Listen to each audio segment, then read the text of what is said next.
Hello, everyone. This is Jeffrey Kerr. I'm back here with Alex Meyer to discuss our Emmy nomination predictions. We've already discussed the drama categories. Now we're moving on to the comedy categories. And before we get started, this year should be interesting because last year's champion, the marvelous Mrs. Maisel, is back, but also back that took the year off is Veep. It took last year off because of Julia Louis-Dreyfus's cancer remission, but no, it's back, and this will be the only time in Emmy history we'll be seeing those two shows go head to head. So Alex, what are your current predicted lineup for best act? Sorry, Alex, what is your current predicted lineup for best comedy series? Okay, so I have Veep, The Marvelous Mrs. Maisel, Barry, The Kaminsky Method, Fleabag, The Good Place, and Russian Doll. Okay, so the lineup I have right now is the marvelous Mrs. Maisel, Veep, Barry, the Kaminsky Method, Glow, Fleabag, and Russian Doll. Okay. Yeah, I mean, Veep managed to win 3 times in a row before it had to take the year off, and I mean, I think it'll probably be a tight race between it and The Marvelous Mrs. Maisel because, there is still a lot of goodwill for that show, but just given the fact that Emmy voters really seem to finally embrace Veep in its second half of its run. I think, it, and given the fact that we're already starting to get ready for another presidential election next year, that Mm. could possibly help it win here. Well, And yeah. plus, Oh, sorry. plus, people worship people worship that show like it's a comedy religion. So, that could help, I guess. Well, should point out that from what I've heard, I haven't watched Veep, but from what I've heard, the final season didn't have like big buzz like it's the final season. It's almost like, from what I've heard, the at least the finale kind of the buzz on that kind of came and went. That's from what I've heard. I mean, yeah, I mean, I know maybe it wasn't as acclaimed as previous seasons, but it wasn't like Game of Thrones where it was like where like almost all half the episodes were rotten on Rotten Tomatoes and like the season overall had a rotten grade like Game of Thrones did. So I mean there is still a lot of goodwill for it. I mean, is Julia Louis-Dreyfus a guaranteed win like she was in the past? I don't think so, although we'll get into that more later because Oh well yes, I because well I didn't watch this season. Well, I haven't really watched the show overall. I did read like spoiler recaps of it, so we'll talk more about that when we get there. But I mean, unless Veep underperforms and like and misses out in like writing and directing and things like that, then I'll consider Mrs. Maisel the front runner again. And if like Mrs. Maisel should win like the casting category over Veep in the creative arts, then I'll probably consider it the front runner again. But just given its previous track record, I'm going to consider Veep the front runner for now. okay, and uh, well, yeah, and lead actress should definitely be telling, okay, as to which of the two will win. Which again, we'll talk more about that later. But yeah, that should, and when we get to the ceremony, it should really be interesting to see which of the two, Julia Louis-Dreyfus or Rachel Brosnahan, will win. Because whoever wins there, that's probably the sign of what's winning comedy series. And Hmm. yeah, and again to your point, yeah, we should definitely pay attention to how both shows will do in nominations, as well as the other nominees. Hmm. Yeah, and I have The Good Place missing because while there does appear to be a rooting factor for it to make the cut this year, I mean, the third season has so far received nominations from the Golden Globes, PGA, and WGA awards, though the last NBC sitcom to have received a nomination in this category was the final season of Parks and Recreation back in 2015. And while The Good Place may have gotten on the Emmys radar last year with two acting nominations, it's hard for me to tell how it's going to improve this time around. Well, I think it's going to improve because the buzz for it seems to grow more and more every year, whereas with other shows, they start out having buzz, but then the buzz dies down. Whereas here, it's been getting a lot of support. It has a very strong, passionate fan base, and given that the creators revealed its next season will be its last, I think Emmy voters are going to panic and say, "Ooh, if we want to recognize it, we got to start now before Uh, it's too late." well, yes, though, then again, I could probably see some people thinking, well, we'll probably save our nominations for them next year, but who knows? Yeah. I just think that they're gonna get started now, which is why I had to unfortunately leave Glow out of a lot of categories just because there simply wasn't room to put it, and I couldn't think of anything to take out and replace it with. Well, yeah, not to mention, Glow did underperform in nominations last year, mainly with missing Alison Brie and Mark Maron. Mhm. And unfortunately, I have Alison Brie getting snubbed again in actress when we get to that. I Well, really me wanted too.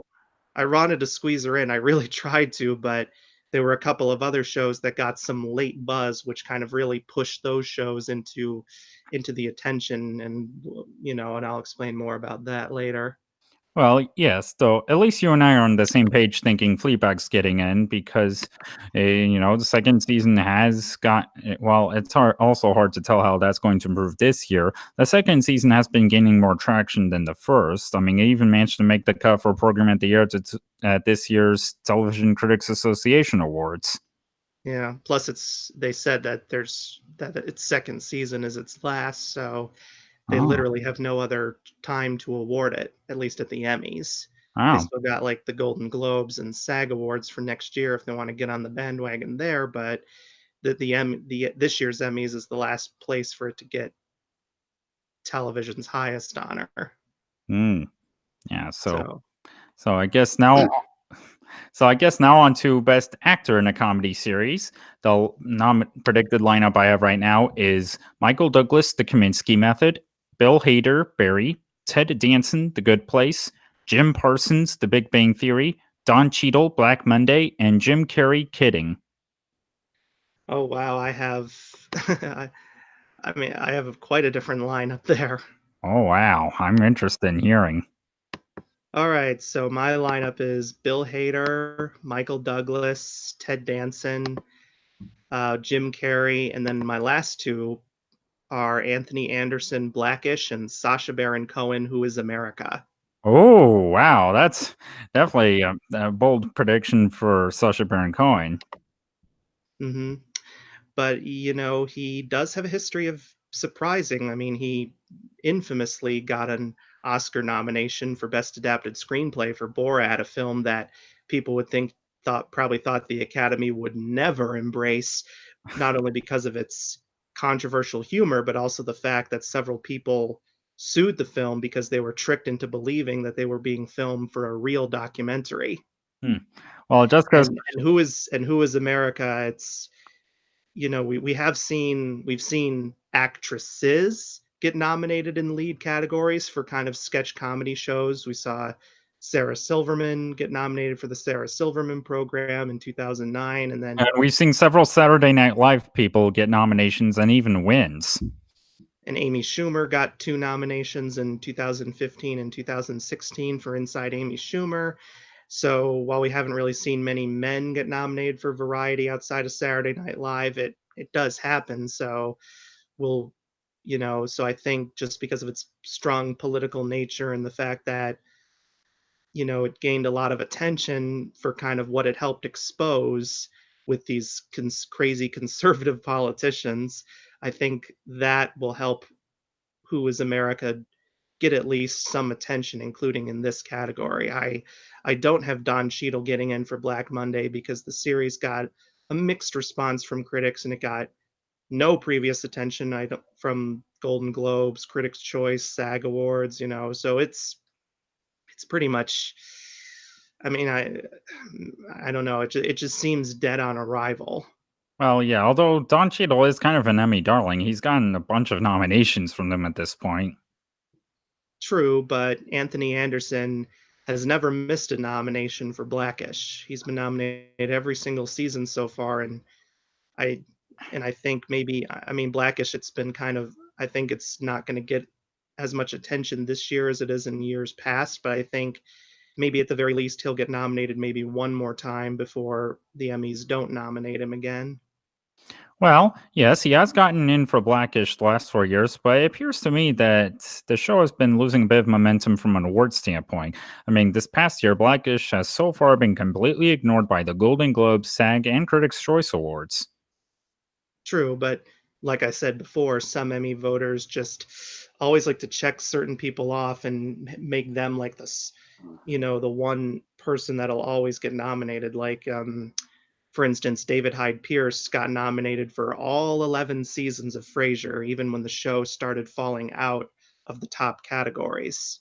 Because he remains the only cast member to have been recognized for all of its seasons. Not even Kelsey Grammer could get 11 consecutive nominations. And that's the titular role. He only missed out on the 10th season of Frasier, but every other season he was nominated.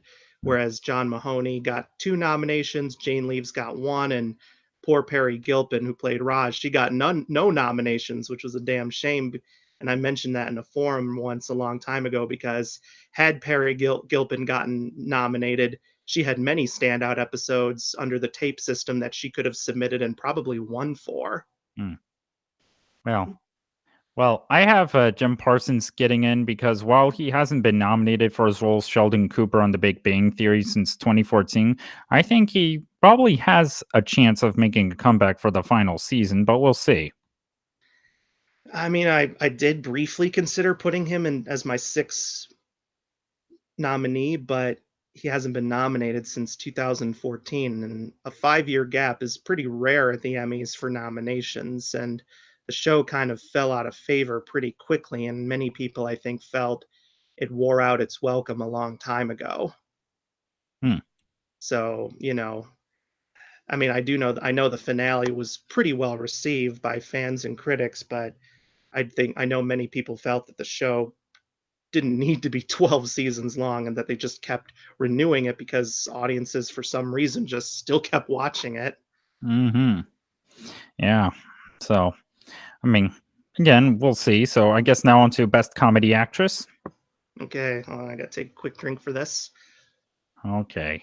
Yeah. So, the aforementioned race between Mrs. Maisel and Veep Okay, continues on here. so my rankings are Julia Louis Dreyfus, Veep, Rachel Brosnahan, The Marvelous Mrs. Maisel, Phoebe Waller Bridge, Fleabag, Kristen Bell, The Good Place, Natasha Leon, Russian Doll, and Allison Janney, Mom.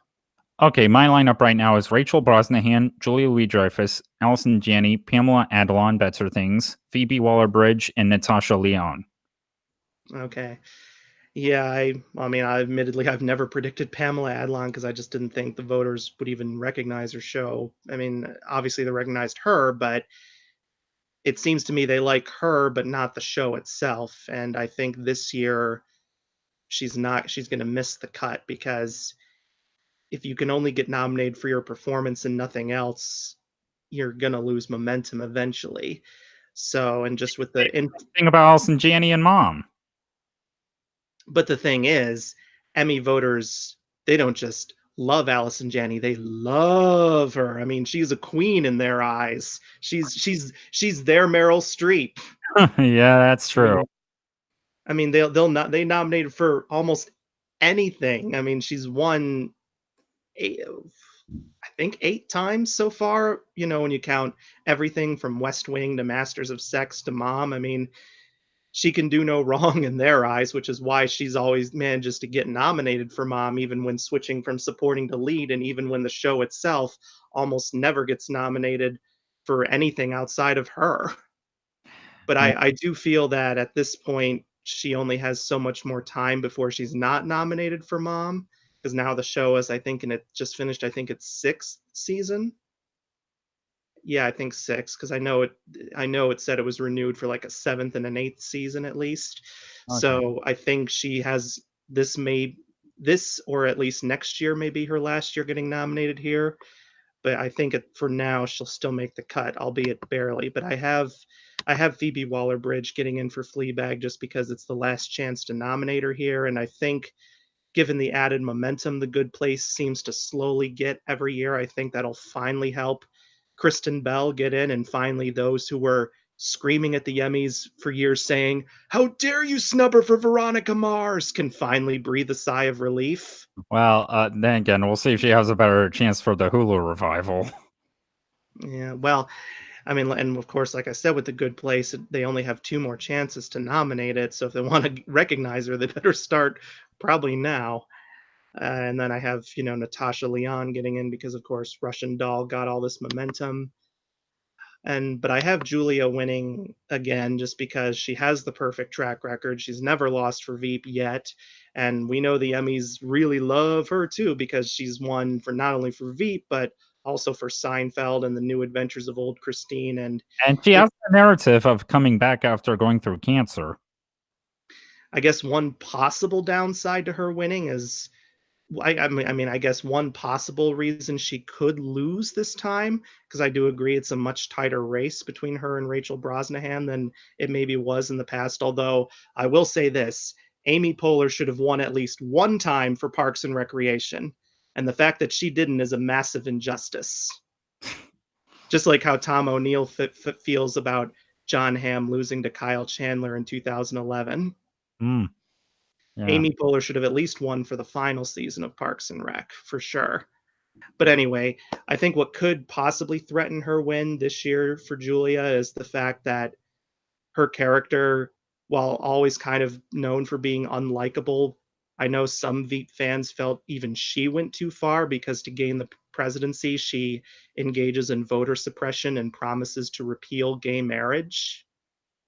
So for many voters, so if any Emmy voters are part of the LGBT community, maybe they'll feel it's a massive slap in the face to them, Hmm.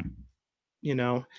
And so I do agree her win isn't guaranteed, but just given her perfect track record, it seems kind of foolish not to predict her at this point. And if she does win, I think she will tie Cloris Leachman for the most ever acting Emmys ever with 9. And oh, doesn't. Oh yeah, yeah, yeah. Well, but she will break this record because Cloris Leachman, one of her Emmys is a daytime Emmy. So she only has 8 primetime Emmys, 1 daytime Emmy for acting, whereas Julia's never been nominated for a daytime Emmy. Hmm. So she'll break the record of having the most primetime Emmy wins for acting, I think. Okay. Yes, and I guess the reason I have Pamela Adlon in it was because, well, we underestimated her for nominations the last 2 years, and against your points, you did not predict her then. So I mean, history could just repeat itself, and you underestimated her again for a third year in a row. Yeah, but I think last year they just felt bad for her because of the fact that she was associated with Louis C.K. But now I think they'll just feel, well, we already gave her a sympathy nomination, which she doesn't need another one. Hmm. And like I said, they seem to like her, but not her show. Well, we'll see. So, are you ready to discuss best supporting actor in a comedy series? Sure. All right, so the lineup I have right now is Alan Arkin, The Kaminsky Method, Tony Hale, Veep, Tony Shalhoub, The Marvelous Mrs. Maisel, Henry Winkler, Barry, Titus Burgess, Unbreakable Kimmy Schmidt, and Matt Walsh, Veep. Oh wow, I have a very different lineup. Oh, I'm interested in hearing. Okay, so I actually have Henry Winkler winning again. Hmm. I think Barry is still going to do well, and I think if when Emmy voters love a certain role or a certain person in a certain role, they like to reward them repeatedly.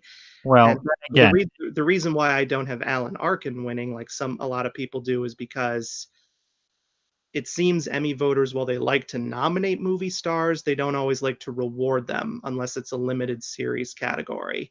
I mean, a lot of people thought Matthew McConaughey would win drama actor for True Detective, but nope. Bryan Cranston won again for Breaking oh Bad. yes, and not to mention that the announcer even said, "Oh, stay tuned because Matthew McConaughey might just become the first person ever to win an Oscar." And I mean, the same year, stay tuned.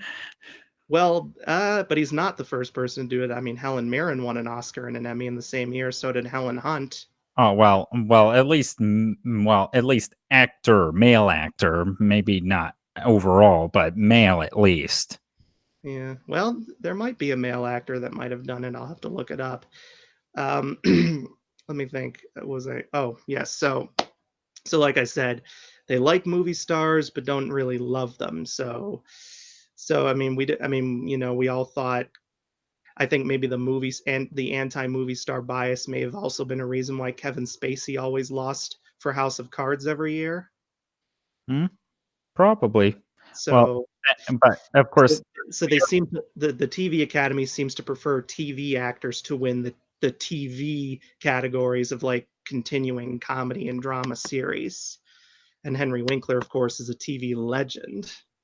well, again, to your point about repeats, I mean, let's see. Under this new voting system, it should be interesting to see moving forward if we'll even have as many repeats as usual. Like last year, the only real repeat winner we had in an acting category was Peter Dinklage in Game of Thrones.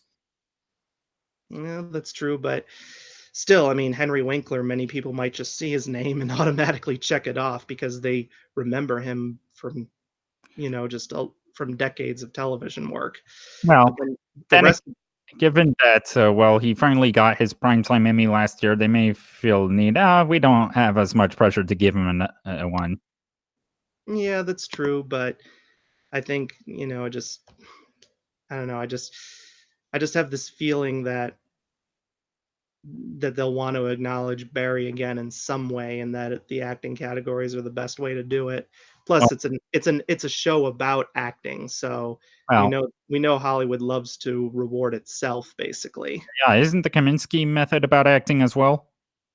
Well, yes, which is why I have both Michael Douglas and Alan Arkin in second place in their categories. But like I said, while the Golden Globes may love the movie stars winning, the Emmys don't usually. So that's why I don't have them winning just yet.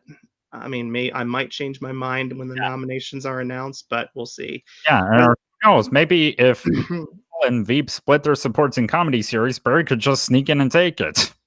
yeah. Plus, the Kaminsky Method is a Chuck Lorre sitcom, and while actors from Chuck Lorre shows have won in the past, he's never won in, like, top categories like series, so I think that'll kind of hurt it as well. But as for the rest of my lineup, I have Tony Shalhoub, Tony Hale, but then in 5th place, I have Timothy Simons for Veep Ooh. because I read his character does play a very big role in the season, and I know a lot of people have felt he was robbed of a nomination in the past, and since this is the last time he could to possibly nominate him, they'll have to do it now because there's no other chance for them to do it.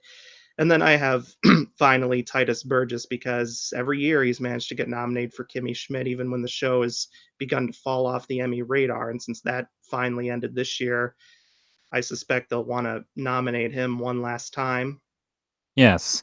And while I have Matt Walsh getting in because he has been nominated for his role on Veep the last two times the show was eligible, so I'm expecting him to make a comeback for the final season.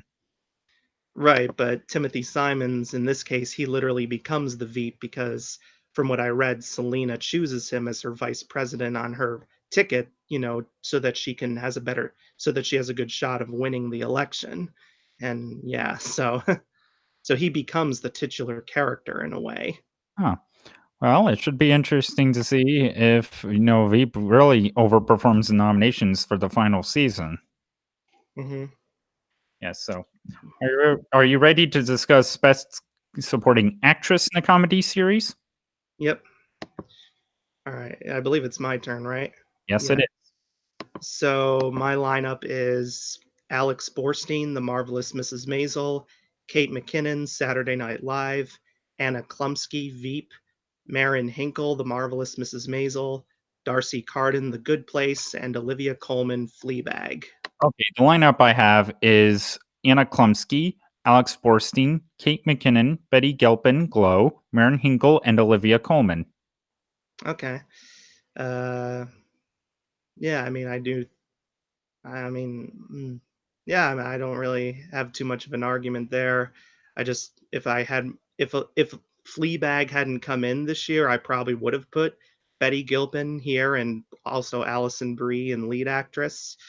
Well, So, so I well, so I yeah. have Betty Gilpin technically in 7th place if I had to make a pick there. Well, again, who knows if we'll see a tie, which leads to an additional nomination in this category. Yeah. And And it is also worth noting that, of course, Olivia Colman is in the afterglow of her Oscar win and overall award success for The Favorite, and she is a previous Emmy nominee for The Night Manager. Hmm. Yeah, but since I think with Veep, it'll take at least Julia Louis-Dreyfus winning lead actress. I think, if they want to give it an acting category, I think this will be the good place to do it. Uh, It, Wait, it are you talking about lead actress or supporting? supporting. I'm saying if Julia Louis-Dreyfus wins for Veep and lead actress, and they still want to give Mrs. Maisel an acting win, they'll probably give it to Alex Borstein again. Well, Well, and also another category which we'll get to. Well, yes, although or who knows, Tony Shalhoub could be a possible winner in supporting actor. I mean, he did win the SAG award, albeit he probably benefited from vote splitting between Alan Arkin and Michael Douglas for Kaminsky Method and Bill Hader and Henry Winkler for Barry. Hmm. And Yeah.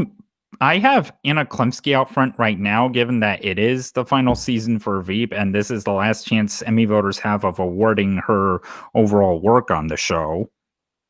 Hmm.